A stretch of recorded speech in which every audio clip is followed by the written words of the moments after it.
E aí galera, tudo jóia? Neste vídeo eu vou estar falando sobre a diferença entre índice glicêmico e carga glicêmica dos alimentos. Este assunto foi solicitado por um amigo meu, inclusive ele é diabético. Hoje em dia, grande parte da nossa população tem sofrido com essa morbidade e principalmente os diabéticos é importante entender a diferença desses dois conceitos.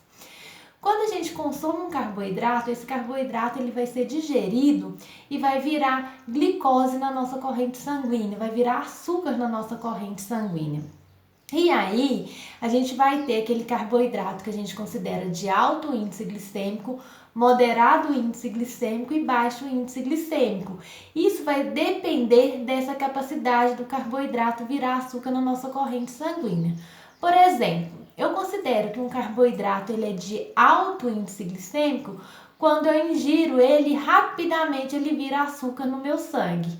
Moderado é que a digestão vai ser moderada e lento é que vai lançando o açúcar aos poucos na minha corrente sanguínea.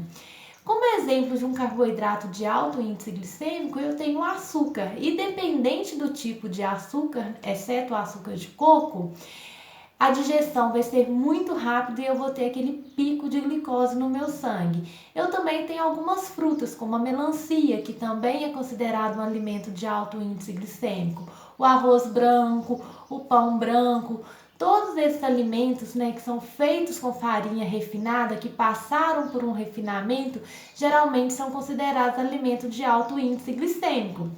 E aí, a gente retoma aquele passo que eu falei, para a gente estar evitando os alimentos ultraprocessados. Porque esses alimentos ultraprocessados, em geral, são feitos com farinha branca, tem muito açúcar e vão ser considerados um alimento de alto índice glicêmico. Só que a gente não pode se apegar só ao índice glicêmico do alimento. A gente tem que entender o que seria a carga glicêmica. Se eu pego uma maçã, ela é considerada um alimento de médio índice glicêmico. A melancia, eu já falei que ela é uma fruta de alto índice glicêmico.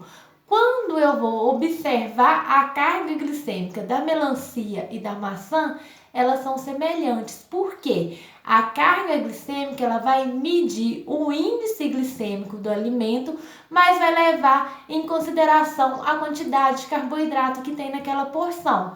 A melancia ela tem alto índice glicêmico, mas ela tem menos carboidrato numa porção de 100 gramas do que a maçã. Então, ambos têm a mesma carga glicêmica. E aí, gente, é igual eu falei, principalmente para o diabético, não é interessante consumir um alimento de alto índice glicêmico, porque ele consome rapidamente, vai virar açúcar no sangue dele, só que o diabético ele não tem um hormônio funcionando de maneira adequada, que é a insulina. Depois eu posso estar fazendo um vídeo para estar explicando, como que funciona a doença da diabetes, como que ela se desenvolve. Mas por não ter esse hormônio, a tendência desse açúcar é se acumular. E aí, se eu consumo um alimento de alto índice glicêmico, eu vou ter aquele pico de glicose lá e essa glicose vai ficar acumulada na corrente sanguínea. E isso pode trazer várias consequências para o organismo daquele indivíduo. Só que nós temos algumas estratégias para melhorar a digestão e quando eu for consumir, porventura, algum alimento de alto índice glicêmico. Por exemplo, eu falei que o arroz ele tem alto índice glicêmico, o arroz branco. Então, de preferência, o diabético ele deveria consumir o arroz integral, que tem médio índice glicêmico.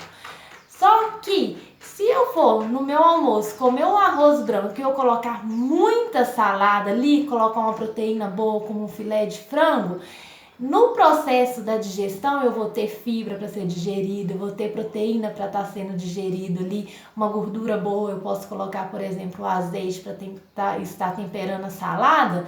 No contexto como um todo, aquele arroz que é considerado de alto índice glicêmico, ele não vai gerar esse pico de glicose na minha corrente sanguínea, porque vai ter outros alimentos sendo digeridos juntamente com aquele arroz. Sempre, quando eu for consumir, então, um alimento que tenha um alto índice glicêmico, eu devo estar sempre colocando naquela refeição uma fonte de proteína, uma fonte de gordura boa e fibras que aí eu vou fazer com que a digestão ela seja mais lenta e que não ocorra o pico de glicose na minha corrente sanguínea. Espero que vocês tenham entendido essa diferença entre índice glicêmico e carga glicêmica. Caso o vídeo não tenha ficado tão esclarecedor, eu estou disponível para tirar dúvidas, para responder perguntas. E eu peço também a contribuição de todos vocês, né, para estarem curtindo o meu vídeo. É um projeto novo, como eu falei, eu sei que a dinâmica tem que melhorar, né? Mas assim, eu espero estar contribuindo mesmo para a saúde, estar tirando dúvidas relacionadas à nutrição, que é uma ciência, né? Com muita controvérsia, cada um fala um pouquinho e aí gera essas confusões de conceitos. Então eu conto com a colaboração de vocês.